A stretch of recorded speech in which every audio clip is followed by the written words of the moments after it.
Ainda estou aqui, de Marcelo Rubens Paiva. Já falei do soufflé? Eu vivia com quase nada. Almoçava no bandejão da universidade, andava de carona, moto, viajava de carona, busão, andava muito a pé. Adolescente, namorei uma garota no Morumbi, depois do Palácio do Governo. Voltava de sua casa a pé. Dava mais de 1 hora. Descia resignado a Avenida Morumbi, cruzava a marginal do Tietê e subia a 9 de julho até em casa, no frio, na madrugada, no silêncio e vazio da mega cidade. No fundo, era gostoso passear e cruzar bairros tão distintos, com uma surpresa em cada quadra. Uma pena que ela me dispensou 2 meses depois. Morei em pensões e repúblicas em Campinas, sem telefone, TV, carro. Dormi em colchões no chão. Minha vida cabia numa mala. Na minha vida, não cabia ostentação. Já na da minha mãe. Assim que nos mudamos para São Paulo, em 1974, não tínhamos dinheiro, mas tínhamos quadros de valor. Ela não os vendia. Dizia que os quadros eram importantes para as visitas. Ela não queria de jeito nenhum demonstrar aos amigos que o padrão daquela família, que já foi burguesa, não era mais o mesmo depois da morte do provedor. A sala era bacanérrima, tapetes caros, móveis de design, madeira de lei e quadros. Ninguém lagaria em ser recepcionado por uma viúva com 5 adolescentes numa casa simples e de bom gosto. Ela, sim, se incomodaria. Costurava os próprios vestidos, seguindo moldes de revistas, e fabricava o próprio destilado. Isso mesmo. Numa noite em que recebia amigos, flagrei-a na cozinha colocando uísque brasileiro barato através de um funil branco de plástico numa garrafa vazia de um escocês envelhecido e há muito consumido. Ri da cena. Mamãe! Ela ficou sem graça e se justificou. Depois da 3ª dose, ninguém nota a diferença. É bom lembrar que a economia brasileira era fechada naquela época. O uísque escocês era uma nota, uma preciosidade. E só se conseguia de forma ilícita, no contrabando. Nunca entendi a necessidade que ela tinha de oferecer algo que estava fora dos padrões, de demonstrar uma falsa estabilidade financeira. Insegura que era, talvez fosse a maneira que encontrou de encarar o luto. Minha vida mudou, mas não a eliminaram. A ressaca dos seus amigos era menos importante do que a sensação de que a Eunice está bem, está viva, está magra, bonita, bem vestida. Está se virando, sem fazer drama, sem reclamar, sem pedir nada. Sua vingança era a cabeça erguida, a pose de quem sabe enfrentar os inimigos. Ajudei algumas vezes a encher garrafas de Logan, JB, Chivas, Grand Valentines, com uma mistura de nacionais. Nesse início de viuvez, ela descobriu o que é estar sozinha ainda com 41 anos. Jovem, queimada, magra, independente. Recebeu 3 propostas de casamento quando saiu do luto. Curiosamente, de 3 amigos do meu pai. 2 separados e um viúvo, também nos seus 40 anos. Não amigos íntimos, companheiros. Um ex-colega de exílio, um ex-colega caçado do governo Jango e um irmão de um amigo. Era uma geração pré-revolução sexual. Casamento era um pacto que hoje soa absurdo e caduco. Queriam casar com a minha mãe para ela administrar suas vidas, seus lares, suas famílias, a rotina de seus filhos. Eram homens que não sabiam viver sem donas de casa à sombra. Minha mãe estava noutra. Dizia abertamente que ficaria honrada com as propostas, mas achava ridículo se mudar com seus 5 filhos adolescentes para a casa de outro pai que tinha também filhos na adolescência. Tinha a faculdade de Direito e a luta contra a ditadura. Não tinha tempo para redecorar casas de homens crescidos, organizar festas e jantares, preparar a cristaleira com uísque e gelo para quando o mancebo chegasse de um dia de trabalho exaustivo. Ajudá-lo a escolher gravatas, abotoar colarinhos, passar mangas e golas, preparar suflês, aliás, sua especialidade, decorar árvores de Natal, agendar compromissos, esperar bela e faceira o homem da casa voltar, o provedor da família, que a tirou do luto e da luta e lhe deu outro lar. Falamos de homens que nasceram nos anos 20, homens que não existem mais. Minha mãe estava noutra. Não há grandes tiradas freudianas nesse raciocínio. Na real, nenhum de nós tinha ciúmes dela. Na real, preferíamos até que ela se casasse e se desse bem na vida. Estávamos crescidinhos, apesar de adolescentes. 2 irmãs moravam com estudantes namorados. Com nossos bicos, nos virávamos. Não precisaríamos dividir a rotina de outra família, com seu novo marido, com novos irmãos. Estávamos noutra também. O futuro tinha urgência, prioridade. Eu já falei, suas melhores amigas não eram mais as esposas dos melhores amigos do meu pai, as que sobravam na mesa do pôquer. Passou a se relacionar com outras mulheres, viúvas, separadas e excluídas como ela.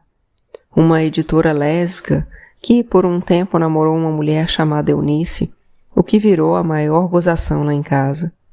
Uma artista plástica solteirona que dava aulas na Faculdade de Arquitetura e Urbanismo da USP e tinha fama de pegar alunos décadas mais jovens. Uma escritora, também viúva, uma psicanalista desquitada, linda de morrer. Uma arquiteta também recém-desquitada, também linda de morrer, que andava pela cidade num MP vermelho conversível, provocante e moderna. E saía com seus colegas da faculdade de Direito, 25 anos mais novos do que ela. Deu até uma namorada num professor da sua geração. Mantinha boas relações com alguns políticos, participava de encontros, palestras e lançamento de livros que focavam os direitos humanos. Participava das boas-vindas de exilados que se arriscavam e voltavam antes da lei da anistia. Mas se casar de novo? Virar dona de casa? Não tinha volta. Até me surpreendeu um dia ao criticar meu herói, meu pai. Contou que disse uma vez para ele que queria trabalhar.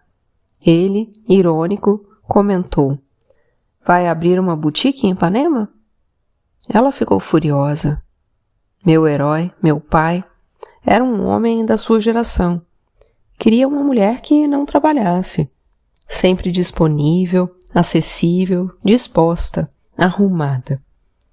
Ela me contou então que se ele não a deixasse mesmo trabalhar, tinha até planejado se separar. O que me deixou de boca aberta, inquieta. Na verdade, a geração dos meus pais viu, aos 40 anos, a revolução sexual desfilar cantando coisas de amor diante de seus narizes. Viu a banda passar e babou. A maioria, tentada, acabou se jogando. Muitos divórcios rolaram na turma dela. Quase todos os amigos dos meus pais se divorciaram. Exatamente na passada da década de 70 para a de 80, quando ela começou a atuar como advogada. Por ser amiga e de confiança, virou a advogada de família de uma turma grande de amigos, cujos pais começaram a morrer. Pronto. Além de advogada do divórcio de confiança da família, virou a inventariante principal da mesma turma de amigos. E, como os mesmos amigos começaram a herdar os negócios dos pais, editora, empresa e até fábrica, pronto, virou a advogada de família, inventariante e civil da mesma turma de amigos herdeiros. e foi juntando assim um patrimônio considerável para uma viúva que começou a trabalhar depois dos 42 e não conseguia fazer o inventário do marido desaparecido. Casar para quê? Aos poucos, ela se deu ao luxo de atuar numa área que não dava dinheiro, mas pela qual se apaixonou inexplicavelmente: o direito indígena. Passou a atender e a representar nações indígenas que tinham suas terras demarcadas, não respeitadas. Em outubro de 1983, assinou com Manuela Carneiro da Cunha, na seção Tendências e Debates da Folha, o artigo Defendam os Pataxós. Ambas trabalhavam na Comissão Pró-Índio de São Paulo, ONG fundada em 1978. O artigo foi um marco na luta indígena brasileira e serviu de modelo para outros povos indígenas, inclusive africanos, americanos e esquimós. O artigo descrevia a situação dos Pataxós Rarrahai, do sul da Bahia.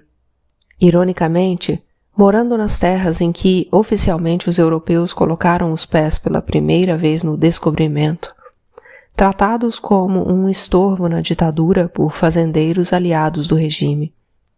Sim, são aqueles dos arredores de Porto Seguro, Trancoso, Arraial da Ajuda, Caraíva.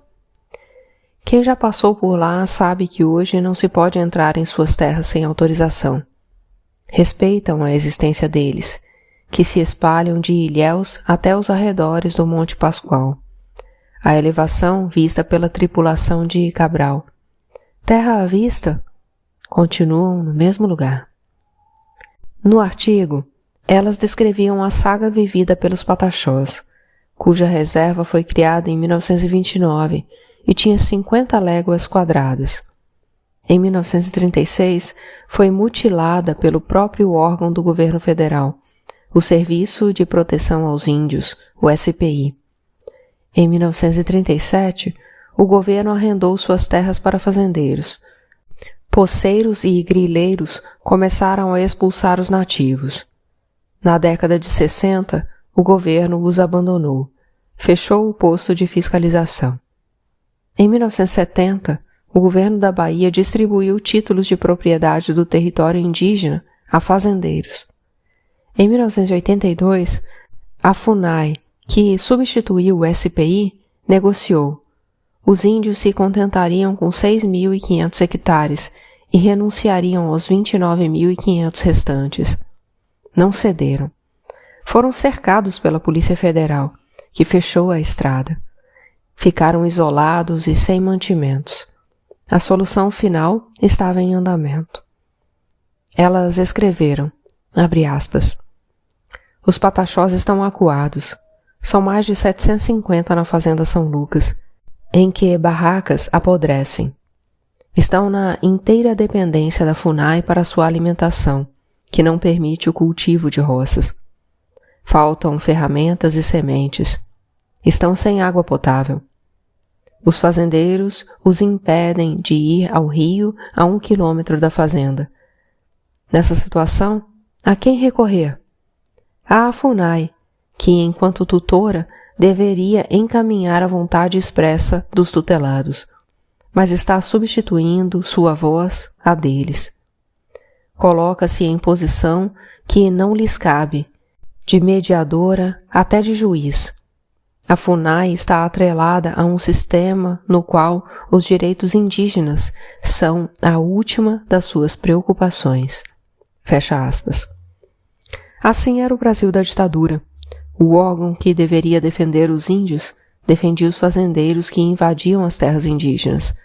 A Polícia Federal, que deveria defender o direito do cidadão, defendia o Estado e o poder que se sentia ameaçado pelo cidadão. Minha mãe viu semelhanças aí entre duas políticas de Estado, a de eliminação planejada e incontestável dos seus oponentes. Mataram deliberadamente os inimigos da ditadura. Deixam agora morrer os inimigos do progresso, do futuro, dos fazendeiros amigos do poder, poder instaurado por eles. deixaram apodrecer nos porões da ditadura os adversários políticos. Deixem apodrecer os índios que não trabalham e são tutelados. Então, ela usa a sua experiência pessoal, dá uma alfinetada num adversário antigo e compara a impotência da FUNAI, órgão do Ministério do Interior, tem analogias com o do Conselho dos Direitos da Pessoa Humana, órgão do Ministério da Justiça na época da repressão. Pede providências do Congresso e da opinião pública. Encerra o texto, abre aspas. Um grupo de índios que resiste a todas as violências conseguirá convencê-los? Defendam os pataxós. Fecha aspas. Para minha mãe, a luta era a mesma. Se não conseguiu salvar o marido e tantos outros, tentaria salvar os índios.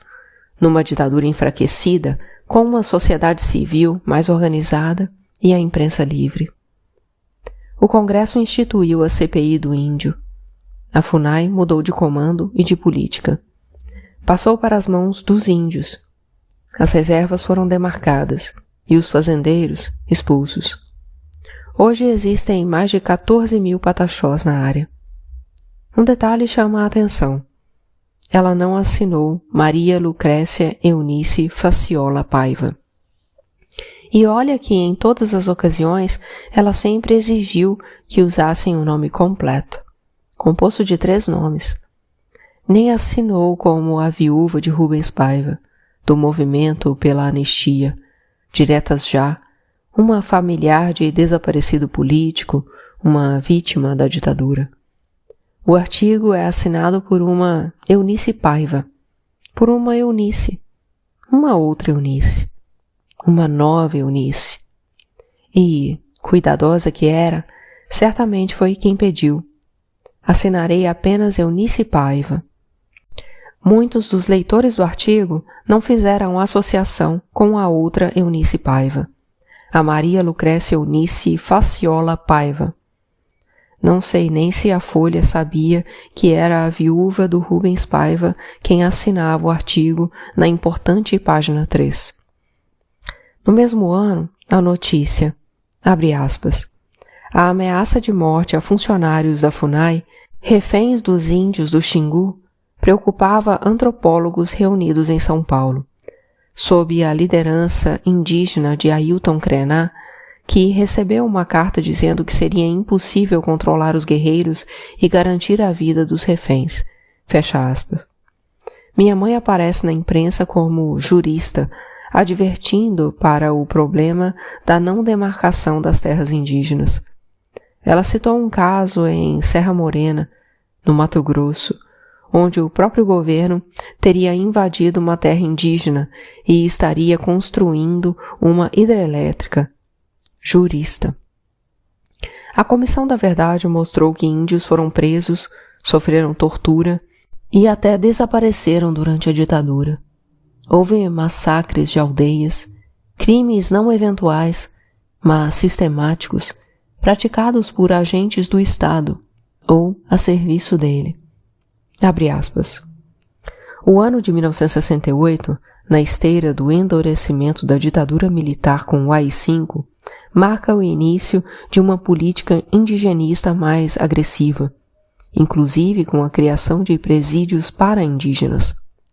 O Plano de Integração Nacional, o PIN, editado em 1970, preconiza o estímulo à ocupação da Amazônia. A Amazônia é representada como um vazio populacional, ignorando, assim, a existência de povos indígenas na região. A ideia de integração se apoia em abertura de estradas, particularmente a Transamazônica e a BR-163, de Cuiabá a Santarém, além das BRs 174, 210 e 374.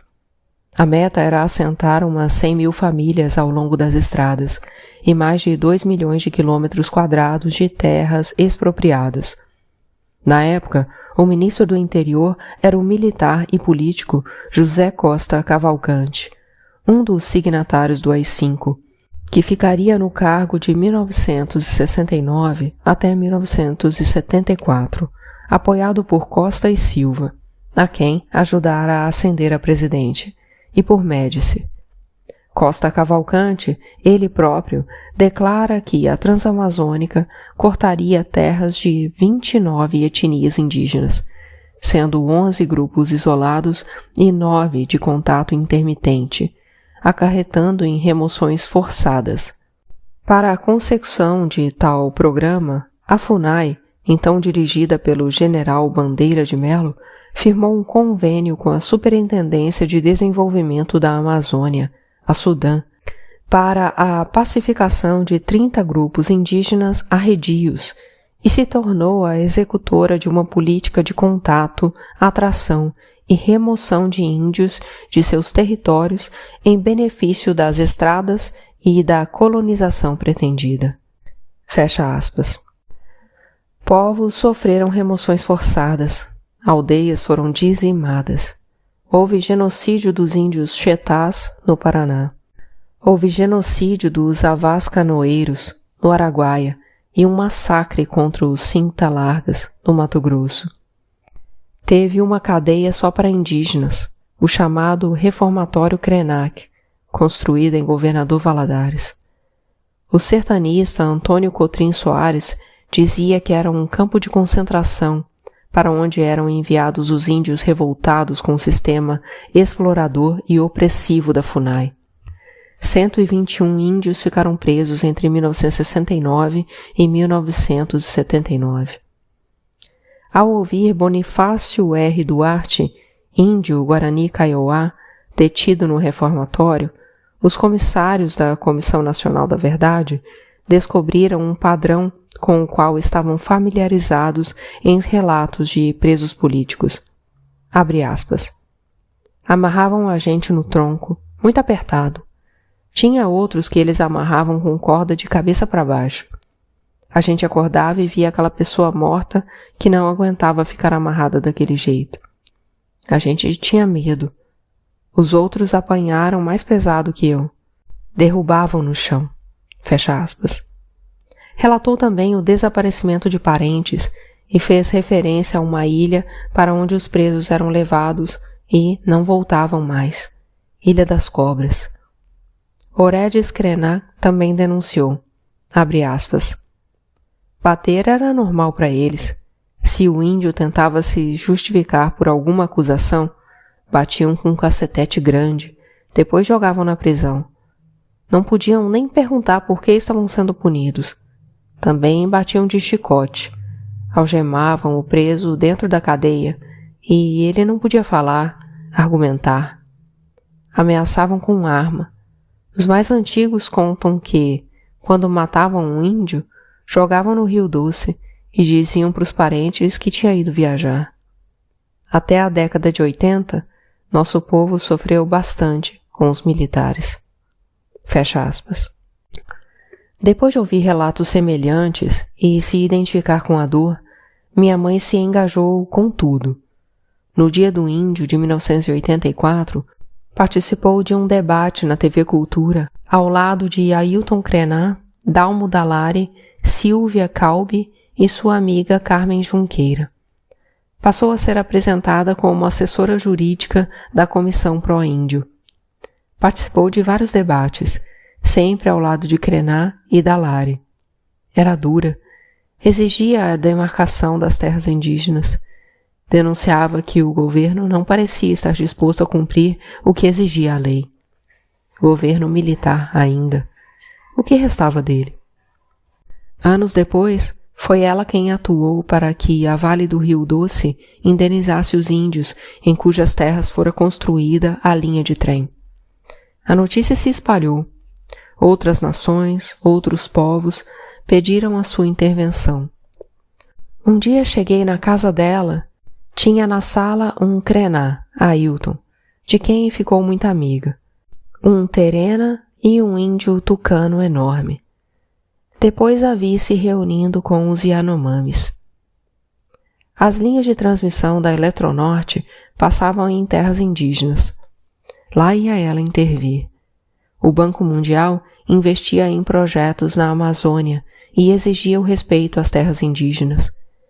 No Projeto Carajás, ela exigiu que 3 milhões de dólares fossem para 13 comunidades indígenas afetadas.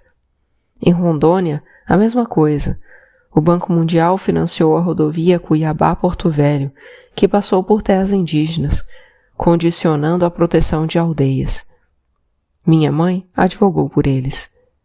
Em julho de 1984, foi convidada para representar o Brasil no Congresso Mundial das Populações Nativas em Estrasburgo. Havia aborígenes, tribos africanas, esquimós, tudo. Ficou lá uma semana com a minha irmã Nalu. Durante o dia, ela ia ao congresso e à noite jantava um sorvete com vinho branco. Ela adorava aquelas imensas taças francesas com sorvete de fruit rouge, cassis, framboise et fraise e chantilly. Como as taças eram muito grandes, só jantavam isso. Saíam bêbadas pela rua, rindo da cara que o garçom fazia quando pediam apenas sorvete com vinho. O Banco Mundial passou a exigir, de qualquer projeto que financiasse na Amazônia, o aval de peritos, atestando que o meio ambiente e o direito indígena seriam respeitados. Ela passou a assessorar o Banco Mundial. Ficou amiga de antropólogos, especialistas em meio ambiente e em energia. Passou a falar não mais como viúva de Rubens Paiva, representante de familiares de desaparecidos, mas como autoridade em direito indígenas e representante do Banco Mundial. Surgiu uma Eunice que viajava de aviãozinho pela Amazônia.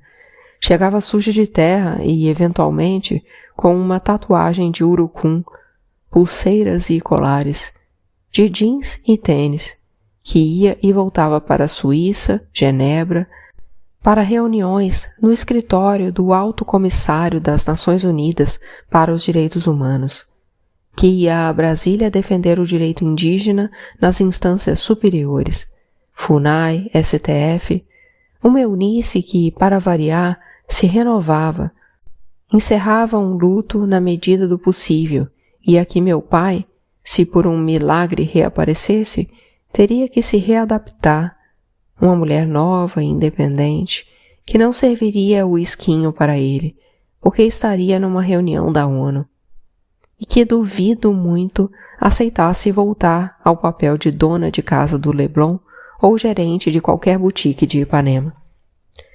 Descobri então que Eunice não foi uma só. Existiram algumas que não se contrapunham, completavam-se, não se contradiziam, somavam-se, reconstruíam-se da tragédia, alimentavam-se dela para renascer. Na campanha das diretas já, lá estava ela de amarelo, a cor do movimento, nos palanques. Foi requisitada para a famosa foto de representantes da sociedade civil no L. da Folha de São Paulo, declarando o apoio às eleições diretas. Encontrou o candidato à presidência Tancredo Neves em outubro de 84, num jantar com jornalistas em Brasília, no AP de Baby Bocaiúva, reeleito deputado pelo novo PDT. A candidatura de Tancredo começou a decolar, interrompendo o ciclo militar. O mineiro ouviu mais do que falou. Minha mãe se queixou da lei da anistia, que perdoava torturadores. Ninguém sabia o que civis fariam no poder em relação às monstruosidades da ditadura. Deixaram barato por muitos anos. Na proclamação da Constituição de 1988, depois de uma constituinte atribulada de que ela participou, defendendo os povos indígenas, o presidente do Congresso, o bom velhinho, o ícone da redemocratização, o homem mais respeitado do país, Ulisses Guimarães, declarou a um plenário lotado, encerrando os trabalhos: essa é a Constituição Rubens Paiva. Ela estava lá, convidada de honra.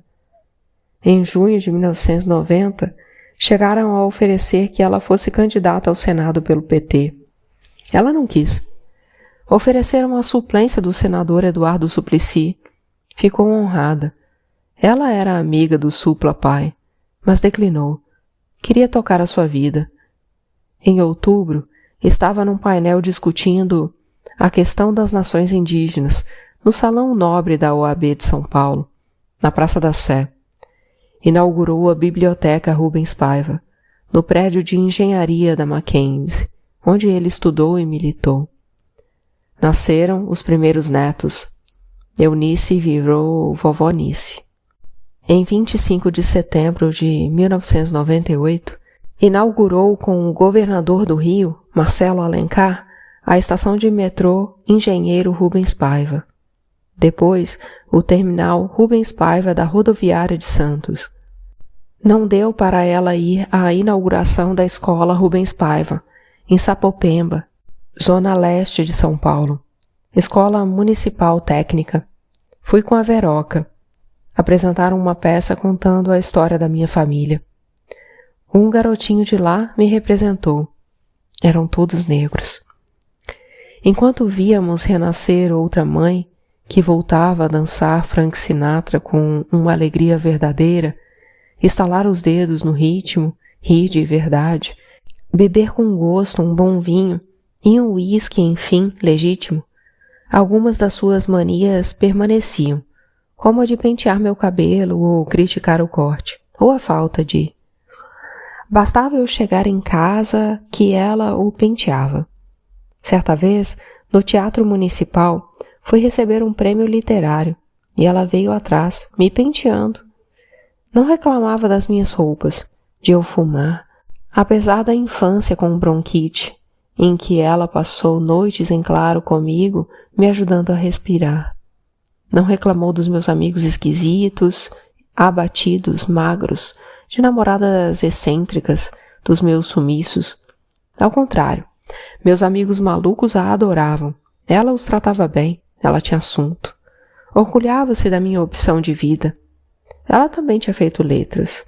Reclamava de duas coisas apenas: do meu cabelo despenteado e do meu estilo literário e dramatúrgico com palavrões. Não se importava com a linguagem coloquial, que parte da crítica chamava de subliteratura. Logo ela, letrada, com 2 diplomas, tinha um filho que não respeitava a norma culta, escrevia de um jeito que chocava os acadêmicos e por vezes era chamado de semi-analfabeto. Ela não se importava, porque ela, durante muitos anos, foi minha revisora, respeitava o estilo, entendeu minha proposta, corrigia as informações erradas ou os erros que nem o coloquialismo sustentava, mas respeitava a linguagem. Nos meus primeiros livros e artigos, pode contar, tem a mão dela na revisão. Certa vez, levei-a para ver a minha peça mais premiada. Na saída, olhei para ela orgulhoso. Mãe, essa daí os críticos amaram. Ganhei prêmio de melhor autor. Ela disse, meu filho, para que tanto palavrão? E por que o ator entra de havaianas? Teatro é um templo. As pessoas querem ver coisas bonitas e de um bom gosto no palco. Seus atores estão muito mulambentos. E me perguntou se eu precisava de dinheiro para comprar sapatos para os atores, digo, personagens. Arrumou um namorado suíço, gente boa, Maurice, antropólogo, especialista em arte barroca brasileira, que morava em Genebra. Dirigia um conversível, usava casacão de couro e fazia piadas sobre as vacas suíças, que eram contratadas para fingir que pastavam para atrair turistas. Um namoro ideal. Ele vinha 2 ou 3 vezes por ano ao Brasil e se hospedava com ela. Ela ia 2 ou 3 vezes por ano para a Suíça e ficava com ele. Mas ela mantinha uma tímida formalidade.